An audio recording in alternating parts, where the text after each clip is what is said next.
Hey, it's Mistress Carrie, reporting for duty from MCHQ for episode number 18 of the Mistress Carrie podcast.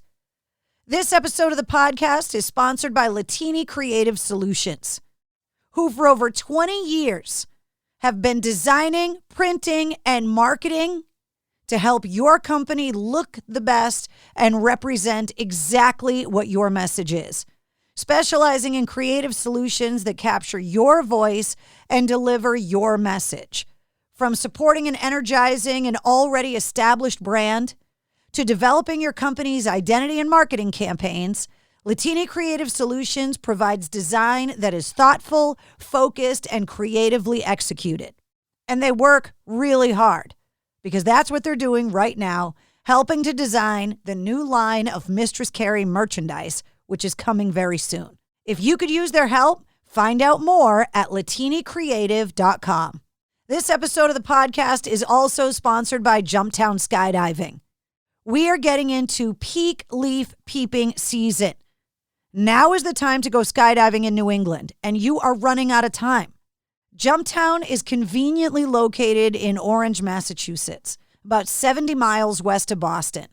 And if you are looking for unbelievable views of the Quabbin Reservoir, this is where you want to go. You can make a tandem skydive reservation any Thursday, Friday, Saturday, or Sunday, and you will not regret it. I started skydiving there over 20 years ago, and the view is spectacular. There's no better way to commemorate a birthday, anniversary, graduation, retirement. Let's face it, skydiving's awesome all the time. Log on to jumptown.com to get all your questions answered and to book your tandem skydive. I want to take this opportunity to thank all of the people that have already gotten their Mistress Carrie Backstage Pass. Now, if you don't have one, you can get it really easily. Just go to patreon.com/Mistress Carrie. The Mistress Carrie Backstage Pass gives you all kinds of extra access and allows me to kind of lean on you a little bit. Your opinion means a lot as I move this podcast forward. There's exclusive polls, blogs, photos, and once I get the online store up and running, which by the way is going to happen very soon, discounted merchandise for everyone that holds a Mistress Carrie Backstage Pass. Plus, we're building a great little community. I love the feedback and the interaction, and it's way more personal than just a comment section on Facebook. So if you're looking for more Mistress Carrie in your life, and let's face it, who isn't? Get your Mistress Carrie Backstage Pass online at patreon.com/Mistress Carrie. All right, this episode of the podcast was so much fun. I love Brad Arnold from 3 Doors Down. I remember when the band broke at WAAF, and I have seen the band so many times I can't even count. The band shares my love of the military and our service members and veterans and has traveled all over the world entertaining our troops. And Brad and I had an unbelievably candid conversation about all that and so much more. He was amazingly open and unguarded when it comes to talking about his sobriety. Plus, we got into gun conversations, apocalypse conversations. I mean, we talked for a while. We even talked about his kidney stones. They're one of the very few bands that I can't decide if I love them more plugged in, live and loud, or completely stripped down and acoustic. They're fantastic both ways. And the song that made him famous, you're not going to believe when Brad wrote that. He's such a humble and down-to-earth guy, and I can't wait for you to get to know him. Allow me to introduce you to Brad Arnold from 3 Doors Down.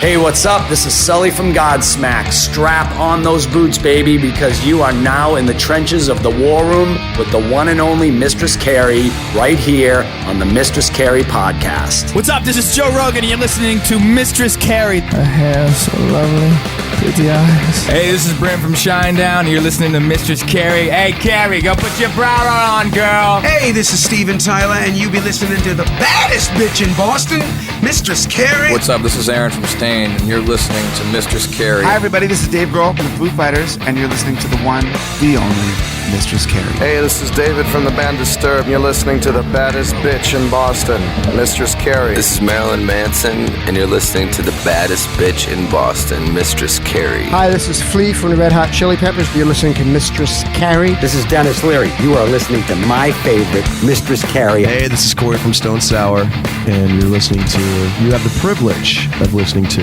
Mistress Carrie. Oh, God. Oh, yeah.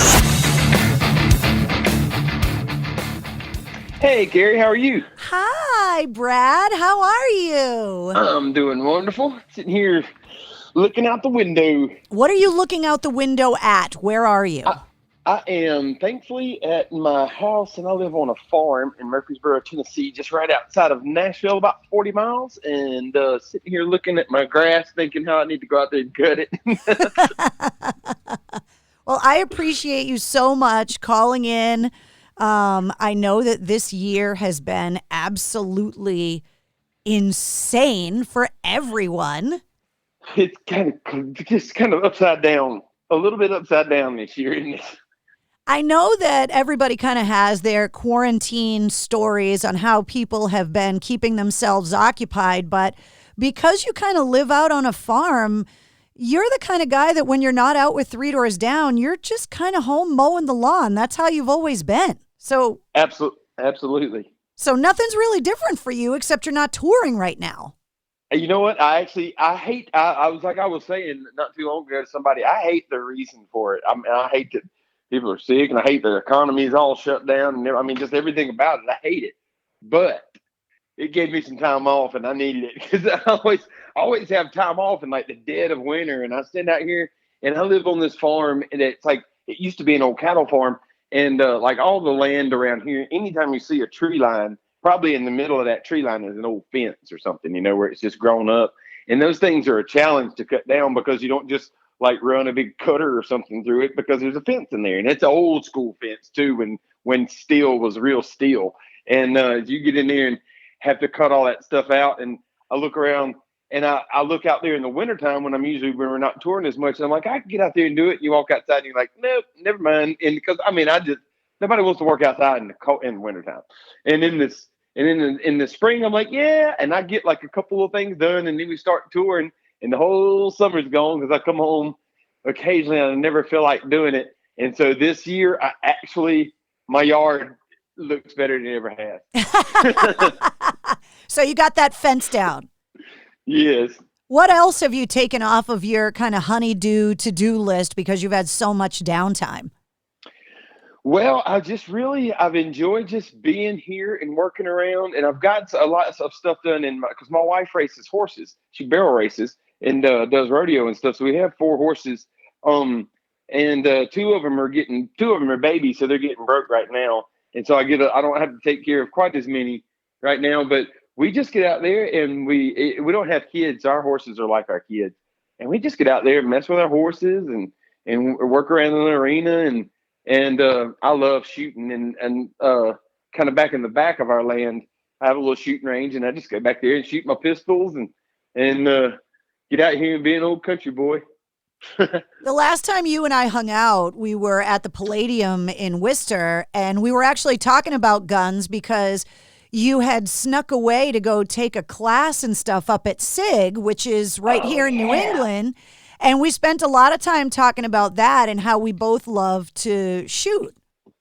Yeah, that was a great, great, great time up there with the guys from SIG. And, I learned a lot that day. And I had kind of been into guns, but I have to kind of say something about myself and step back just a little bit to explain that and how it kind of helped me get more into guns than I had been in the past. I grew up around guns my whole life. I grew up in South Mississippi, grew up in the woods hunting, and I think people that are familiar with guns are a lot less fearful of guns, and I never remember not owning one. I've just always been around them, and of course learned how to handle them safely my whole life.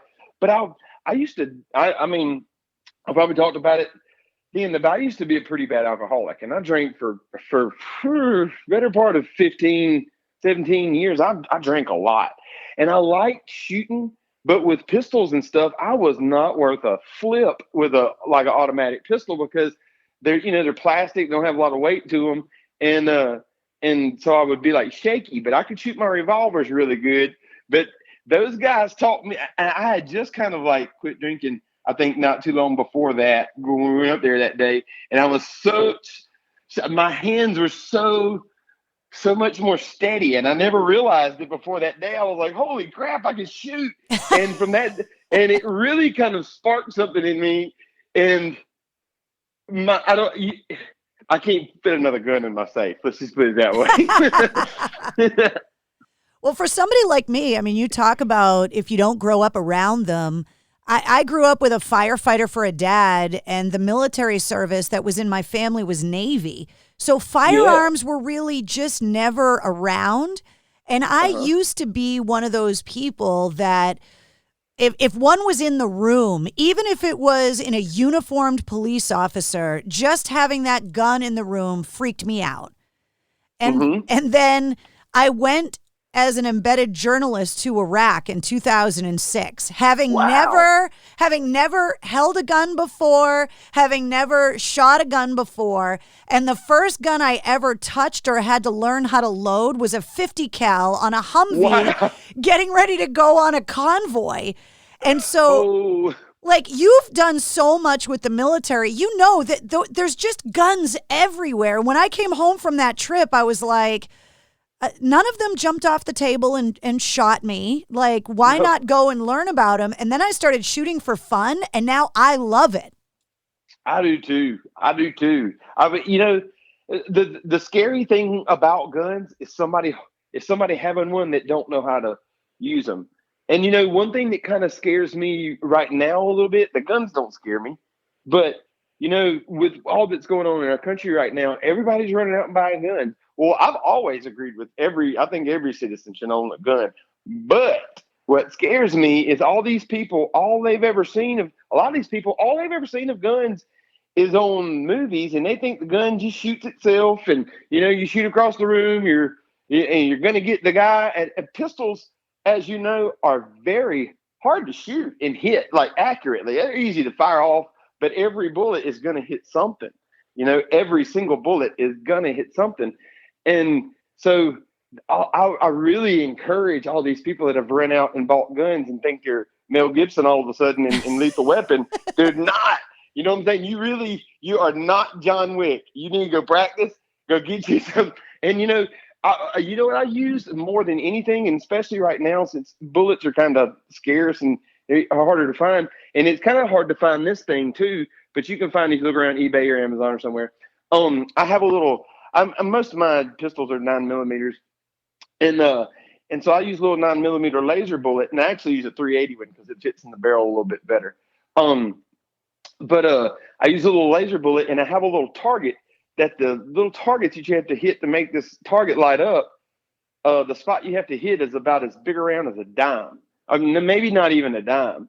And I put it down my hallway, and at first you're like, man, that is impossible to hit. But you get to hitting it, and you're like, man, you can put somebody's eye out with a pistol. And but it's made me a lot better shot in just drawing and confidence and knowing that you're gonna hit your target, But I enjoy shooting a lot. Usually, people that enjoy shooting also have. I know, like with children or with animals, you're not supposed to have a favorite.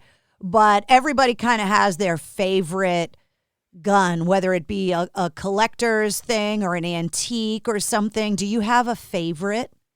I do. I have, as far as my everyday carry gun, my favorite gun that is probably, I tell you what, if SIG would have made it a couple years ago, I'd have way less pistols. And I'm not just saying it because the SIG is up there. The gun I carry on me all the time, every day, is a SIG P365. That is a awesome little pistol. And I actually have 3 of them because I got one when it first came out, and I got the first gen of it, and it was great.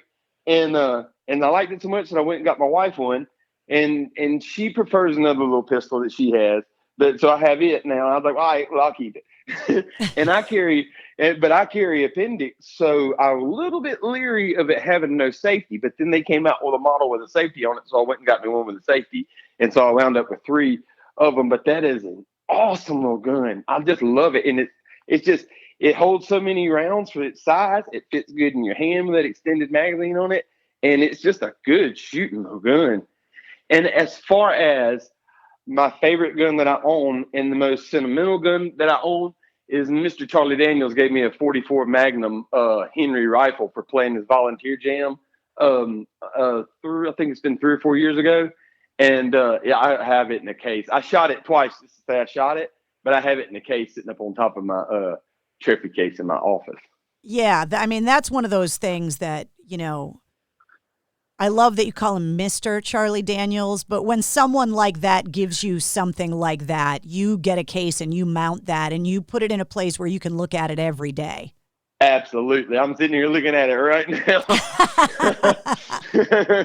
For anybody that's listening to the podcast that maybe doesn't like guns or know about guns, I just wanted to point one thing out. When you talk about carrying appendix, that means that you're carrying in your front, which means that when you're talking about safeties, that if you don't have one, that you could shoot your nuts off. That's what you're worried about. You really, really could. You really, really could. Safeties are good when you're going to carry appendix. You want to keep your nuts as long as possible. Absolutely. You brought up John Wick. Have you ever seen any of those training videos of Keanu Reeves getting ready, like the marksmanship training he's done for those movies? That dude's a badass. It's unbelievable. He is. I mean, it's almost like he's not. I mean, of course, he's not faking it, but it's almost like in those movies he could like pull some of that stuff off. He does pull it off. If you look on YouTube, his training videos. That's what I mean. But I mean, like some of those like scenes, it's like that might be real. Yeah.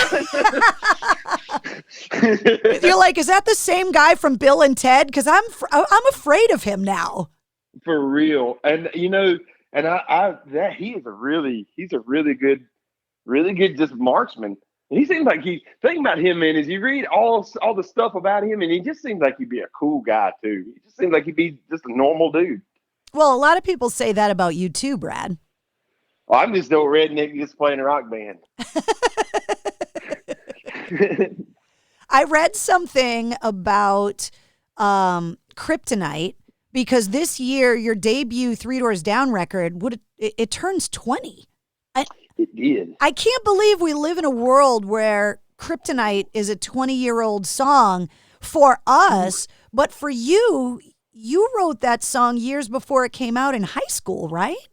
Well, I did. I wrote that song in I think it was 96. And I was a senior in high school. So for me, it's like 24 years old. And I was looking out in the crowd not long ago. Now it's been about a little over a year ago.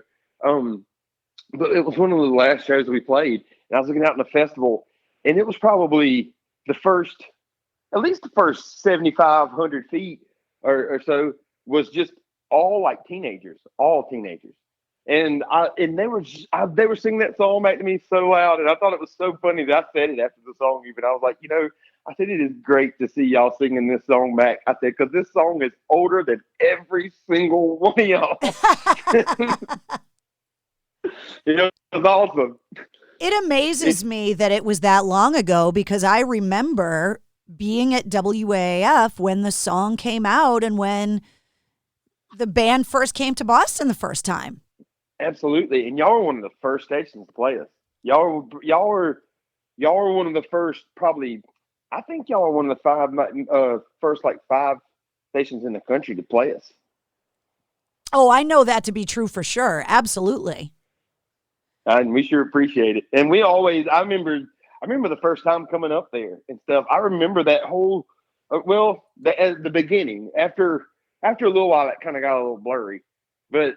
There in the beginning, I remember that. I mean, I was only 21 years old. I had just turned 21, and we never toured before we got signed. We never really honestly tried to get signed.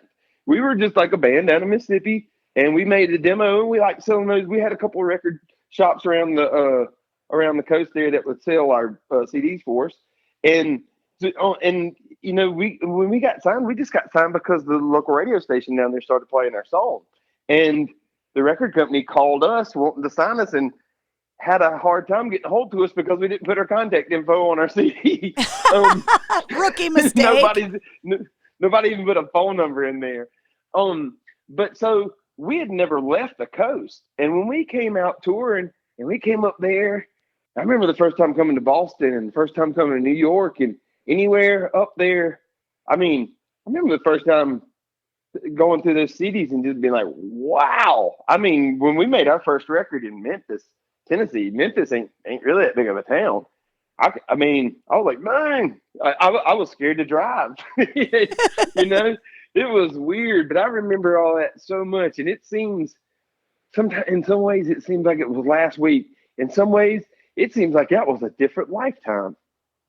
I remember you and it was at WAF's. You guys played a Halloween party for us with Nickelback, and I forget who else was on the bill. And you and I ended up at the bar at the hotel where the club was, where the party was. And we ended up just you and I at the bar talking. And you had just had surgery for like a hernia or like your appendix, or you would just. I had a kidney stone. Yeah. And we're literally sitting there talking about like your kidney stones or whatever. And I'm like, am I really sitting here having this conversation with him right now? And then because you guys were such a new band, and especially on my show back then, I was on the air at night. That was the show that kind of played all of the new music first. And then I remember not too long after that when Kryptonite was the biggest rock song in the country. And I was like, I spent so much time hanging out with him, talking about his kidney stones. I know. It was hard for me to believe, and you know, it was, and then after Kryptonite, Loser came out. But I mean, and I think I was only thinking about it just the other day of what a blessing Loser was to us as a band, because you know, so many bands have like such a big, because Kryptonite wound up being the biggest song between 2000 and 2010 of any genre of music. It was like the most played song on the radio for 10 years. Any song. It's crazy how huge that song got. It really, really was. Even my friends were like, dude, I love that song, but damn, they play it all the time. I was like, I can't help it. But you know, that's awesome. But it can also, that can be it for you. Right. And you know, then Loser came out and it was number one at Rock for 6 months. And that really kind of got us past being like a one-hit wonder. You know, we never got a chance. And then Duck and Run and Be Like That came out off that first record, and they done good. But it was a blessing to have those other songs on there, or we'd have been done. We really would, I think. Well, there's a lot of bands that had that. I mean, I don't think they had a song as big as Kryptonite, obviously, but there are a lot of great bands that never got over their first song being so huge, and they could just never compare to that kind of success. And then the record companies lose faith in them and they're gone. Absolutely. Absolutely. And then when our second record came out, we released When I'm Gone. And, you know, the military video for that, after we'd done recorded the record and we'd already recorded the record, we went down to Mississippi and recorded, and you can find it on YouTube. It's around. It's just if you type in 3 Doors Down When I'm Gone original video or something, it'll come up. The military video was not the original video for that song. We went down to Mississippi and recorded it, and we recorded it during, you can't tell it's a hurricane, but it was a tropical storm going on that day, and we were down in a swamp, and it didn't consist of us being buried alive. And I was really buried. At the end of it, I'm standing in a grave up to my neck, and I was in a grave up to my neck, and I was buried. It was not fun. But so we shot the whole video for it. And then we went, after like a few days after we shot the video, we left and we went and done that military tour, and we went over to the Persian Gulf, and we went and played on the USS George Washington, and played around at a few more bases through Spain and Italy, and one in Bahrain, and like a tent base. over on the Gulf. And then we came back and we're literally sitting there talking with our record company. We were in New York talking to our record company, and they were like, did the video get done while we were gone? And they're like, yeah, but let me show you something. Because we had just took one dude with us to film, just document the tour of the military guys and all. And came back and the record company was like, oh, let us show you something. And they played the When I'm Gone video, and they were like, screw that other one. This is the video right here. And so we just thought it was so much more fitting for that song for that military video. And that sparked our relationship with the military. And that's probably one of my proudest things that we've been involved with over the years.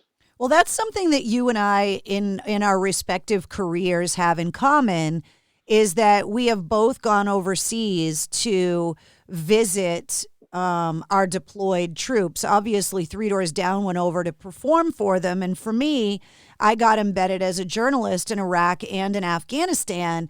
And wow. I would really love to hear, because I just did a podcast episode a few weeks ago with the producer that was in Afghanistan with me. And it blows my mind that I was in Iraq 14 years ago and in Afghanistan 9 years ago, because to me, those trips were so life-changing for me. And I reference them so much, especially doing interviews like this for the podcast, that they had such a profound impact on my life. And I'm really curious for you, all these years later, what kind of a long-standing impact those trips had for you as a person and obviously for the band. I didn't realize what we were doing when we did it. And you look back and you're like, wow. I mean, where you stand, and we didn't go into Afghanistan or Iraq, but we were right there on the Persian Gulf, and you're in like a tent base. I mean, out there. I mean, you're not really in harm's way out there, but you realize that these guys are going over there into it, and it makes you realize. I mean, it's easy to sit here and kind of hear people talk about, like, freedom isn't free, and they give up a lot and they do this and that. But when you actually go out and you see these guys, like the tents they sleep in the middle of a desert, and when we went over there, it was in October, and I was talking to the soldier, and I asked her. I said, we played at midnight. We played at midnight because that was going to be the coolest point of the day. And at 12 o'clock in the morning, it was 100 degrees on the stage. And during the day, it got up to like 100. I think it was 118 that day. That girl told me the whole hottest she'd seen it since she'd been there was 127 degrees. And she had a backpack on that was the size of me. And I was like, you got to carry that around all the time? And he's like, yeah. I mean, that's hard. I mean, aside from the fact that you're getting shot at potentially, it's freaking hard. That's hard. There's a reason they all come back like ripped. I mean, those guys are over. That's hard work. I had more respect for them. I just didn't realize. And I was young when I went over. I mean, when I went on that trip, I was only like 23, 24 years old. And when we played, I remember when we played on the George Washington, I was 23, and the captain of the boat told me that I was older than 95% of the people on that boat. I was like, holy crap. That's insane. Yeah, it's and I have so much respect for him, and I can't say it enough. I've heard so many bands, Drowning Pool, Shine Down, so many artists that have gone and played, whether it be overseas or just done military-based tours just around the country and around the world. And they talk about how there is not a more excited and grateful crowd to play in front of than if you travel a great distance to play for members of our military. Do you find that to be true? I agree with that 1,000%. Nobody will tell you. I mean, every single is like, thank y'all for being here. I'm like, thank you for being here. You'll never meet a more appreciative bunch of people. And I appreciate them, and they're just so excited for you to be there. And it's humbling. It's humbling. It's hard to wrap your head around it, kind of. And for me, my dad was in the Air Force, and my brother was in the Air Force, and my nephew is now, and if I wasn't in this band, I'd probably be in the Air Force. And but and I know the Air Force isn't out there the same as like in Marines and Army guys and stuff. But I've talked to so many Marines and Army and Navy guys and Air Force guys too. I mean, they're definitely over there, right there with them. But you talk to those guys that are going out in the Humvees and stuff during the day, and I can't tell you how many of them have said, "Man, we listen to y'all every day before we went out, every day." And it's like, we listened to y'all when we got back. It's like, and after so many of them telling me that, I kind of looked at it as like, in a way, that gets to be my service. It makes me kind of feel like a little bitty part of me got to be there with them and support them, and that makes me so proud to know that our music might have helped those guys in some teeny tiny way. It makes me so proud. There is no better gift givers as well, because when you go and you play those bases, they always want you to leave with something sentimental and something that you're going to take home with you that makes you remember them, like you could ever forget them. But exactly. When you talk about the rifle that Mr. Charlie Daniels gave you that you got hanging up at home, what are some of the things that our military members have given you that you cherish? I have a very, very large collection of challenge coins that we have challenge coins that we finally had made that we can have to trade. But I'm standing here looking right at it because I'm standing in front of my trophy case. The most memorable thing that I've had a service member give me is I had a man give me his Purple Heart one day, and I tried not to take it, and I was like, "Man, you can't give me that." He's like, "I want you to have it." He said, "Your music helped me get through it, and I want you to have it." And I took it with tears in my eyes. I couldn't believe that the guy gave it. I'm sitting here looking at it, and I couldn't believe that a man gave me his Purple Heart. It really is. I have a room in my house that I do a video show every Tuesday night that I call Cocktails in the War Room. And I have a room in my house where all my military stuff is, and I call it the War Room. And so I do this live video show that, by the way, I would love to have you on it. I know that you're sober, and when we have sober people on there, we do mocktails in the War Room. Oh, awesome. And I would love to have you join us via Skype after the podcast episode comes out for an after action report, because one of the things that we always do in the War Room is kind of go through all of the artifacts and all of the things that people have given me. And the rule is, if you ever have a cocktail in the War Room or a mocktail in the War Room, that you got to leave something behind. So I have that same kind of collection of just these amazing challenge coins and just all of these amazing things that people have given me that have such sentimental value to me. And they're not things that you put in a box. Like you're saying, you're looking at all of this stuff right now. You want them out so that you can be reminded of those guys in that time that you were there. Absolutely.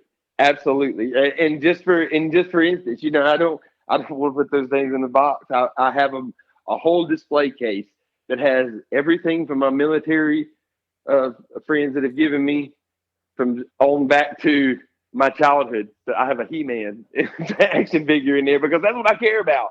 And on into I have like a White House menu. We got to have breakfast at the White House one time, and like a picture of me climbing in the F-16 when I got to fly with the Thunderbirds and stuff like that. And I love that kind of stuff. I love to be on the show and go through some of that stuff. But in retrospect, I have my gold record sitting on top of a shelf in here, and the rest of my record blacks are in a closet upstairs. I don't care. Nobody wants to look at that. You said something that is showing up as a trend with musicians that I'm noticing. There are so many musicians that come from military families whose dads were in the service. Really? That's awesome. Yeah, I talked to the Seether guys, and a couple of their dads were military. I know Jacoby from Papa Roach was in the military. It's a really long list, and I'm really curious. I mean, when I talked to the Seether guys, we analyzed it a little bit about just what an ironic and strange coincidence that is, that there's so many successful musicians that were raised in that kind of regimented military family. And do you tribute that kind of upbringing with maybe the work ethic that's made Three Doors Down so successful? Well, that's, you say the work ethic. That's the best way I could probably justify that being a case, is that, I mean, there's the perception that, rock bands and stuff, they just like to get out there, and not so much now, but back in the early 2000s, still, it was very much, it's like rock bands just get out there and party and But you know what? I can't tell you, like, we started in 96, and so I was graduating high school. We started in 95, and I graduated in 96 and stuff. And that's when you just have, and all your friends, you having parties every night. I can't tell you how many parties I did not go to because we had band practice. We practiced all the time. We practiced like 5 days a week, and then we played like 2 nights a week. And so we basically every night. And I say that we practiced 5 days a week. We practiced like 3 or 4 days a week, because if we played Friday and Saturday night, I'd kind of have a sore throat on Sunday, because you play like 4 hours in those bars, And so we'd take a day off, and then we practice like every day. And it takes a lot of discipline. You're having fun at practice, and it is fun, but it's not all fun. And so it does. I mean, I think that maybe that regimented lifestyle, maybe subconsciously, it teaches you the responsibilities of you have to learn your craft and keep on doing it, Yeah, it's really strange that it's become this trend that there are so many bands that when you really start talking to them about their families and their upbringing, so many of them have military dads. It's just weird. That's awesome. Yeah, it's very cool. You talk about the early days of the band, and you talk about your throat getting sore from all of the singing and all of that practice. Do you wish that back in the day you had learned how to take care of your voice probably as well as you know now? I do, because I've smoked cigarettes for 20. I smoked cigarettes. I started smoking cigarettes when I was 13 or 14, and I turned 42 three days ago. Yeah, and I just had birthdays. Happy birthday! Yeah, happy birthday. Thank you. You're very welcome. I quit smoking when I was 40. So I smoked for 20. Or when I quit smoking. When I was 40. And so I smoked for 27 years, and by the grace of God, I don't think I have anything wrong. I do a bunch of cardio and just fiddling around. I love getting out and hiking, riding bikes and stuff. So I do plenty of cardio, and I don't think anything's wrong with my lungs by the grace of God. I look in the mirror and I'm like, man, I wish I hadn't smoked for stinking 20-something years. But I wish I would have taken care of myself better then, but at the same time, I know I can't go back and change it. And I know that God laughs at our plans, and he has us right where he wants us to be, as long as we follow his will as much as we can. And that's about, I'm satisfied with knowing that I can just learn from what I've done in the past and do better going forward, because I have been such an idiot in the past. But at the same time, it's allowed me to help other people that are kind of in the same spot as I've been, because I firmly believe and I went to treatment to stop drinking because I didn't know how. I wanted to, I had it in my heart. I didn't like have some big catastrophe that made me go. It's just I could trace every problem in my life to drinking, and it was ruining my marriage, and it was ruining my life, and I needed to go to rehab. And they taught me at rehab, that, and because most of the counselors there are sober themselves, and because a person that's been through recovery can talk to a person that needs recovery, because you're not like, it doesn't seem like you're like talking down to them, and you can explain to it from like eye level rather than from up here. It seems like, and I know that I would have, because it was like that for me. My guitar player, Chris, he had 8 years, and he never preached at me. He inspired me. I seen what he had, and then my drummer got sober, and he was an alcoholic, and he got sober maybe around a year, maybe before me, maybe a little bit less, 9 months or so. And I just seen these guys happy, and I seen myself miserable, and I was like, man, I want that. And they were my support team, and so I'm thankful that I did go through it. So it allows me to help other people, and it just gives me some. You can appreciate the top of the mountain when you've seen the bottom of the valley, I guess, you know? Yeah, for sure.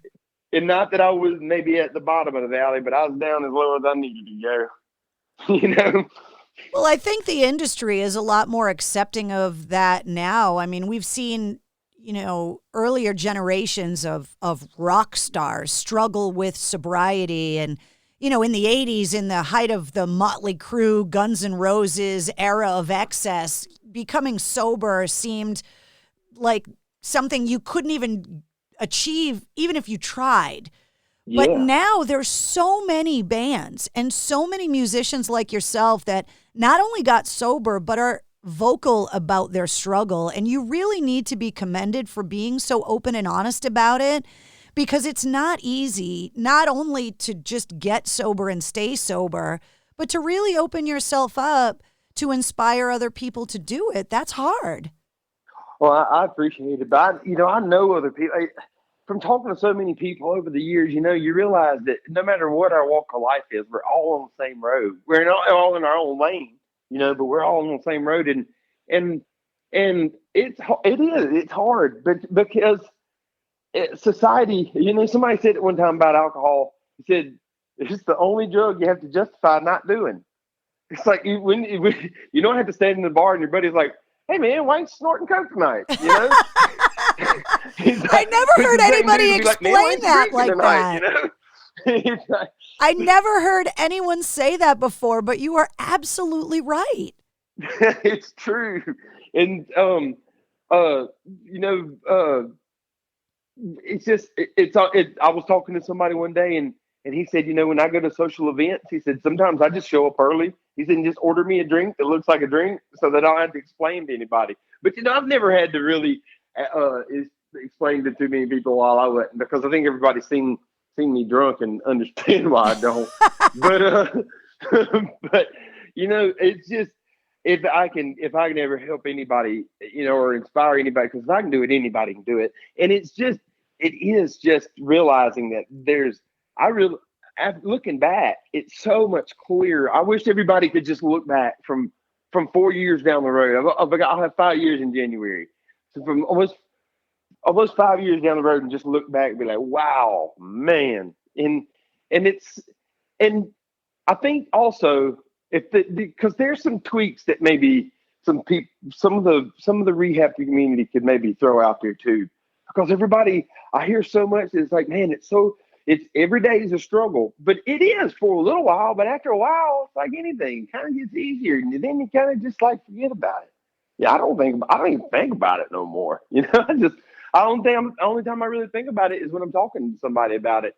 And but I can be around people who are drinking or whatever, and it don't really bother me. What bothers me is when I see somebody drinking and I know has a problem, and you want to say something to them, but you can't do that. You can't be that guy. But I hate to see somebody that I know is struggling, because I can see the old me in them, and it makes me hurt for them because I know what they're going through, Well, that's one of the complications that has come out of 2020 with the coronavirus is the amount of stress and the isolation that a lot of people are feeling. And there's a lot of people struggling with depression and obviously addiction because of the ripple effects of the coronavirus. Absolutely. The depression of the financial uncertainty, the social isolation. And that's why when I read that you had taken this time to work on this acoustic solo record, I was like, well, see, there you go. There's somebody that's taking what could be a really negative situation and could be something that tempted you to drink because you were depressed that the band wasn't out on the road, and you're funneling it into something positive. Absolutely. And that's getting to write that song was a good therapy for me, and it gave me somewhere to channel some energy for sure. And one of the things I did when they taught us at treatment was like, you cannot have any reservations in your heart about drinking. It can't be like, I hate to say this, but like if something happened to my wife or something happened to one of my parents, some people are like, well, man, I would drink. Well, then you're gonna. If you have that in your heart, that you have any one scenario in your life that would make you drink, you're gonna drink.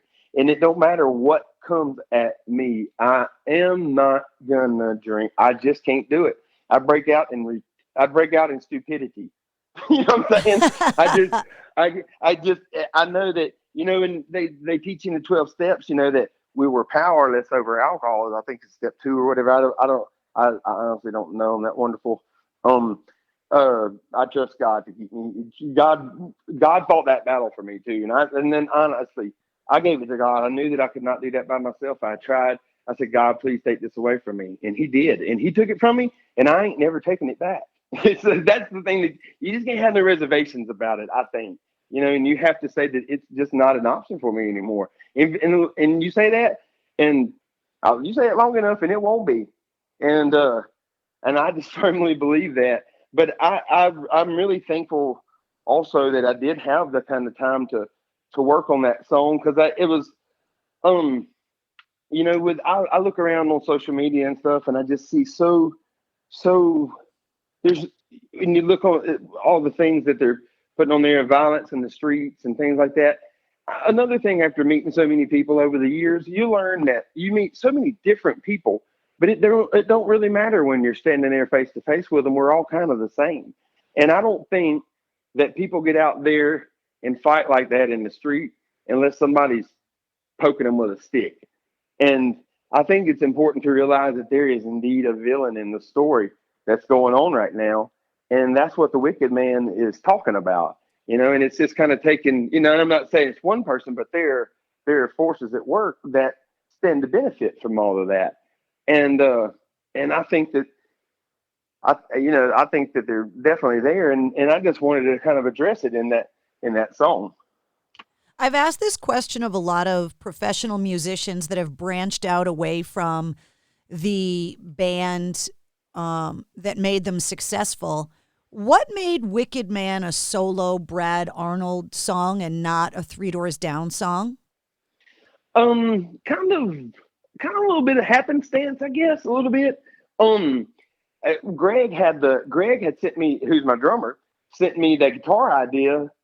Probably, it's been a minute ago. I'd had it in my phone for a while. But I kind of got that music in my head for a little bit, and seeing all the stuff on social media and things like that, that idea kind of got going in my head, and the idea of lyrics started kind of snowballing. And I just walk around here singing, whether it's outside in the yard or on my tractor, in the shower or wherever. And that song just kind of evolved over the course of about a month. And when I got it down, I was like, I mean, the message in the song to me was just something I wanted to say. I knew it wouldn't be a big hit or anything like that. But I knew that some people would hear it and be like, that's right. And I just kind of wanted to, I just wanted to make people think with it a little bit, and it was just different enough of a song though, that like, well, this could be, I could just do this myself.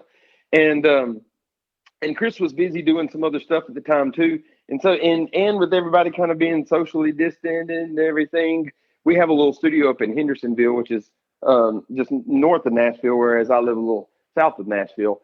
And so me and Greg went up there and got a bass player and a celloist, and Marshall, our engineer there at the studio, got in there and worked on it for a couple of days. And those guys I got in there and sang my vocal parts. honestly, they did everything else, and they done such a great job on that song, and it turned out so good. Well, Three Doors Down has always been, for me, an amazing live band. But what made me love your music was having you strip it down when you guys would come into the WAF studio and just play acoustic. And you've always written all of your music acoustically first, right? Pretty much, we have.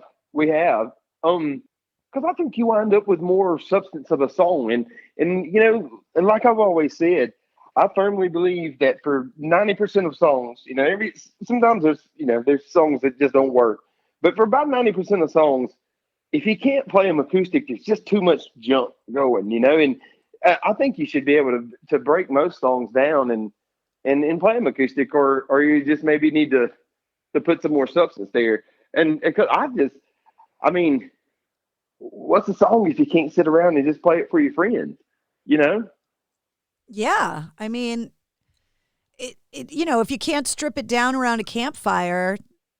Exactly. For the most part, and because some songs, even some of our heavier songs, be like, oh, that one's not going to work, and it works. Sometimes they work better acoustic than some of them that are some simple songs. When you try to play them acoustic, they get so simple that it's kind of like, okay, that's boring. But some of the heavier ones, like Duck and Run, for instance, we play that song acoustic. I love playing that song acoustic, but at first listen, you'd be like, that's not going to do so well. But Greg gets back there on this cajon, which is like a box with it's a wooden box, but you kind of get a little bass effect off one side and a little bit of a snare effect off the other, and he can beat the fire out of it.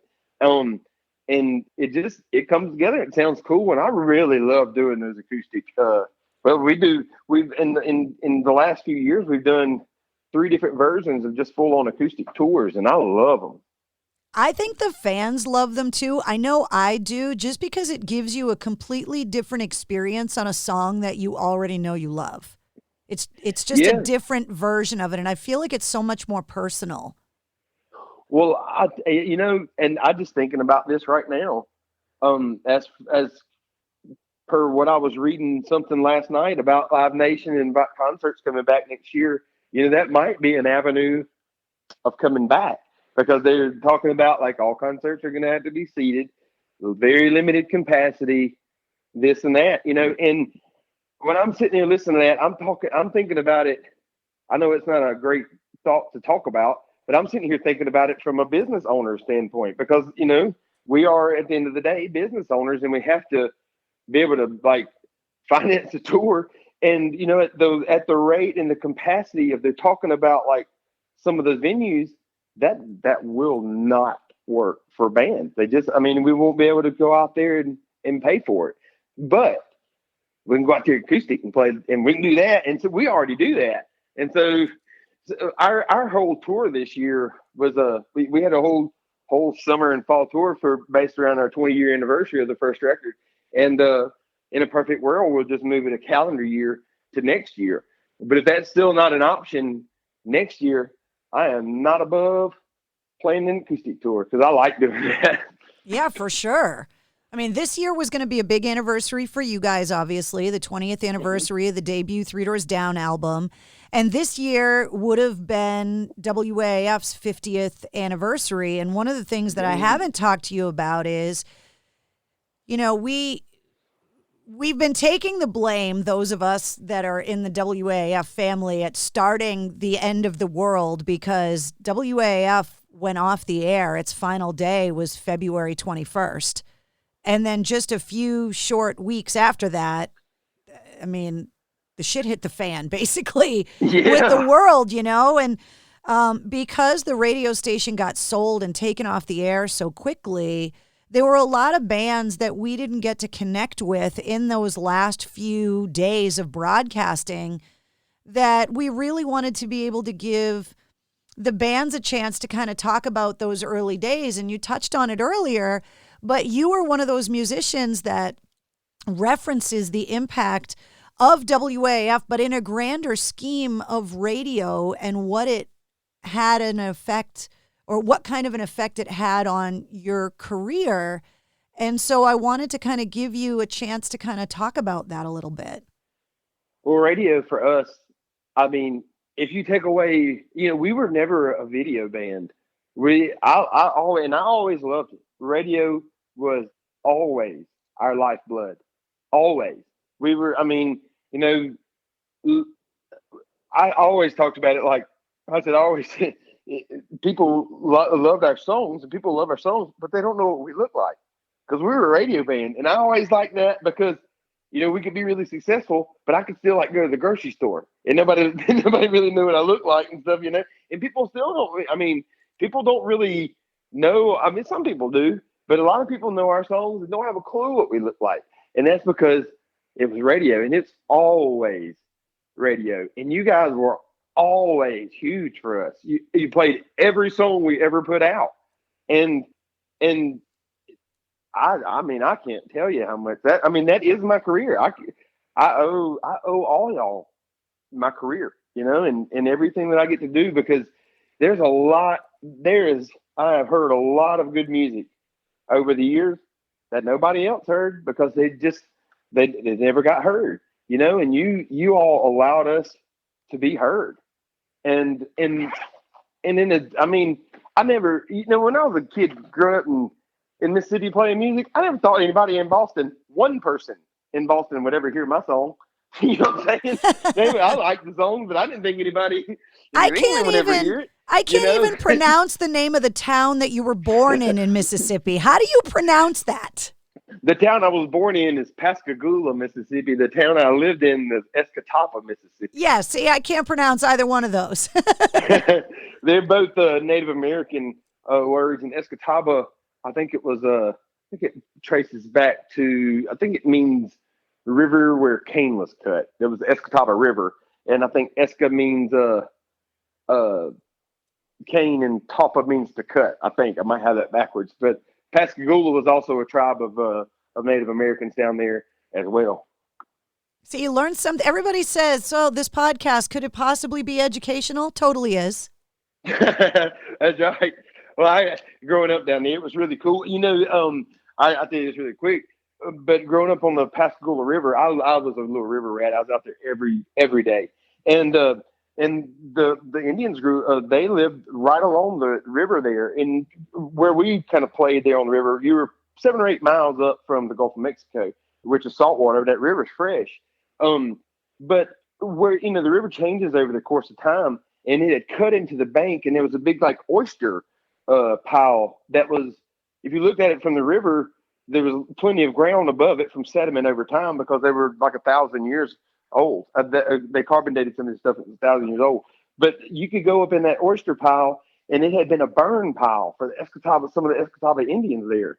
And you could go to, and it just looked like some old oyster shells piled up there. But when you get to digging through them, you could find old pieces of Indian pottery and stuff like that had like carvings, and sometimes you find a piece with a handle on it stuff. I used to have a big old cigar box just full of that stuff. And but it's cool to go back and see that kind of stuff and hold something that you knew nobody had touched for like 1,000 years, Wow.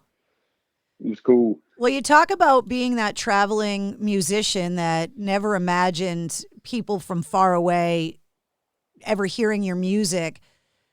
Where is, outside of the United States, where have you gone besides your military trips that you just absolutely loved as a country, as a city, that you loved the people and the food and the scenery and architecture? Where have you been in the world that you can't wait to go back to when you can tour again? Goodness, I love Germany. I love going all over Germany, and it's a big country. And but I love Switzerland. I love to go back to Australia. I've been there twice, but only like a total of like a week. And Guam was a beautiful. I know that's our territory, but that was a beautiful island. We played for the military there. It's a little bitty place and not a whole lot there, but absolutely beautiful. But I look forward to going back to Germany. They have good food, and they have good rock crowds too. Outside the United States, they have some jam up rock crowds, and we're actually booking right now, trying to reestablish a a schedule for a European tour next June, and Germany will be in there. So hopefully, because they're booking those festivals over there right now, and so hopefully we'll be back.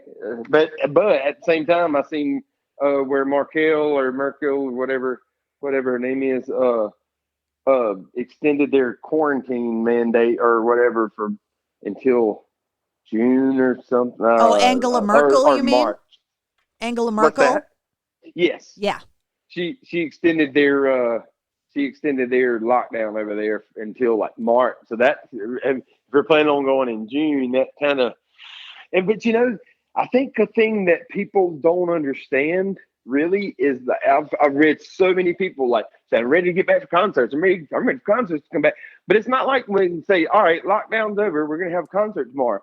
We plan tours a year in advance. It takes that long. I mean, so whenever they say, oh, but you can't just book a tour on like half faith of it might happen, because you got to put down deposits and all that, and it's a lot of money. And it's not just the band; it's a whole mechanism of absolutely trucking and flights and gear and techs and coordination and promotion. That's why the entertainment industry, I had this conversation with the guys from Evanescence, and Will Hunt actually said something to me that was really kind of profound. He said, America's biggest export is its culture, its music, its movies. And that's part of the reason why our entertainment industry being shut down the way that it is having such a profound negative impact on the economy. Because the ripple effect going to, the Teamsters, the truck drivers, the techs, the electricians, I mean, the reach is endless of how it's affecting the fact that people aren't able to perform and go out on tour. If it goes any further than next summer, it's going to fall apart. I mean, people are moving out of Nashville in droves. People in the, like techs and stuff, people that work in the industry. I mean, my tour manager said he knew 4 people in the entertainment industry that he knew that committed suicide in the last couple of months. And I mean, that ain't no joke, that's serious stuff, and people's lives falling apart. And like you say, with all those mechanisms and all those things, they're just sitting. All that stuff is just sitting. And with it being threatened more and more and more and more, I mean, it's hard. My salary or any money that I would make off publishing it this year, we leave in our band so that we can pay everybody's health insurance, and it's like, you can't do that forever. And by the grace of God, I can say that I do this because I love to do it. I don't have to do it, and that is, I thank God for that. And I thank every fan in the world for giving me that luxury. But everybody else don't have that, not a whole lot of people have that. And it's a bad deal. Well, one of the things that's happening, for me, obviously, when WAAF went off the air and I started my company and launched my own podcast and started doing all of that, all of my city friends used to make fun of me for living in what they called the boonies, right? Because I had to drive so far to get everywhere.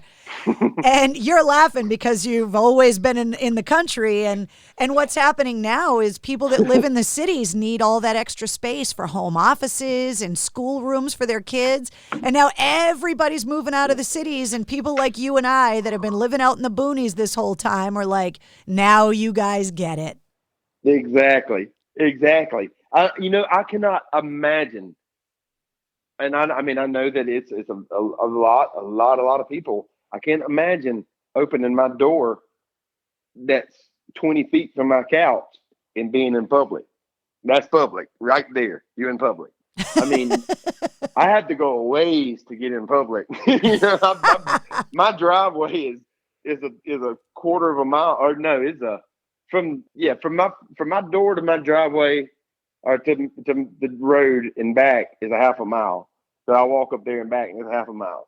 And in the back of my land, it just goes. You get lost back there. It ain't like thousands of acres. It's like 50 acres.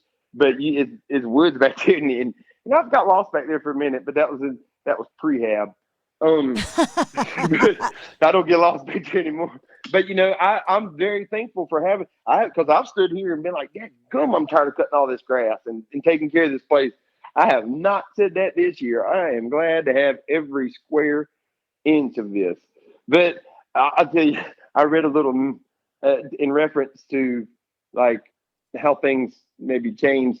I read when this kind of first started, I read a little meme that said, irony is people that said you don't need that many bullets buying 40 rolls of toilet paper. Yeah, I was like, yep, there's some irony for you. I've always been a doomsday prepper, and when all of this happened, all of my friends that, again, used to think I was crazy, all of a sudden started calling me going, what do you have stockpiled in the house? What do you think we should be buying? And I was like, I've been telling you guys for years something like this could happen. At least now they don't think I'm crazy anymore. That's right. Hey, I mean, it's all fun and games until the water goes off or something like that, Yep. Power's one thing, but I always say it's all fun and games until the water goes off. If you're going to stack one thing somewhere in your house, have a stack of water from the floor to the ceiling, Just in case. Just in case. Well, I am so grateful that you have been so generous with your time with this new endeavor. I mean, starting my company, launching my podcast, and really trying to keep the rock community in the greater Boston area and in New England together, because there isn't a place like WAAF that's coming to replace what WAAF was. We don't have a radio station that's going to play new music. And so having you be so supportive of this new endeavor that I've launched to really keep this community together up here, and especially doing it during a pandemic, I'm just so grateful that you and all of the other musicians that I've met over the years have been so generous and so gracious with helping me along the way, like you always said you would. I am proud to do it. And you guys, thank you for doing what you're doing. You all are the seat of rock. And I mean, and let's be honest, they all said that rock and roll would never die. Well, it sure is like, not doing so well. And you all up there in the Northeast, you are the seat of rock and roll. I mean, it's not like it's out, somewhere else. It's you guys. And we want to keep on coming up there. I mean, of course, we will keep on coming up there. And because rock and roll will never die in a live setting. It might be other things in the media and this and that, and the way everything has changed. But we'll always keep on coming and touring. And shoot, I appreciate you being there for us. Well, I'll always be here, and I look forward to you and I bellying up to the bar to have a Coke together. And this time I'll tell you about my gallstones instead of you telling me about your kidney stones. That's right. That sounds good. I will tear up that Coke. And I'm serious about the invite to come on to Cocktails in the War Room. We'll make it a mocktails in the War Room, but I'm sure that everybody that meets me in the War Room every Tuesday night would love to go through some of that memorabilia that you got in your office and in your house. I think that would be really cool. I would love to. Brad, thank you so much. Congratulations on the release of Wicked Man. I know it's a really personal project for you, and I know I speak for every other fan out there that, is thinking the same thing. I can't wait until you guys can get back out on the road and get back up here, because I can't wait to see you again. Thank you so much. We can't wait to see y'all again, and I appreciate you having me today. I enjoyed talking with you. I enjoyed talking to you too, and the podcast is always here for you, and it's actually doing better than I ever imagined that it would have. And hey, that's awesome. I built the studio at home, and so I basically built a radio station in my house, and I'm able to kind of carry on through all this craziness and still do what I love to do. And it's partly because people like you are being so supportive of it. So I love you for that, and thank you so much. Well, hey, thank you. I'd be glad to come back anytime, and I'd be glad to talk with you in the War Room also. I would love that. Have a great rest of your day. Cool. You have a great rest of your day too. All right. I'll talk to you soon. All righty. Bye.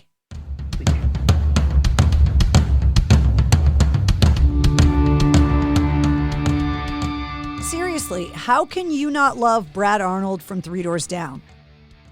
Make sure you check out the corresponding playlist that I put together. Every episode of the podcast has one. If you go to the description of this podcast, no matter what format you're listening on, there's a link to the playlist and all of the links to Brad and Three Doors Down social media pages. There's also links for my Patreon where you can get a Mistress Carrie backstage pass. And if you want to get me to record a custom Cameo video, the link is in there as well. If you haven't used Cameo before and you got somebody with a birthday, an anniversary, a gender reveal, a graduation, a retirement, whatever it is, let me help you celebrate and get a custom Cameo video from Mistress Carrie. Meet me in the War Room every Tuesday night at 8:30 live on my Facebook page for Cocktails in the War Room. You never know who's going to swing by. And just announced the all-new Mistress Carrie Situation Report. Get all of your headlines in music, rock, entertainment, and everything you need to know boiled down in a podcast that's less than 5 minutes long. And if you liked what you heard, click subscribe so you don't miss an episode of anything. And if you don't mind, give us a 5-star review and make sure you leave a comment.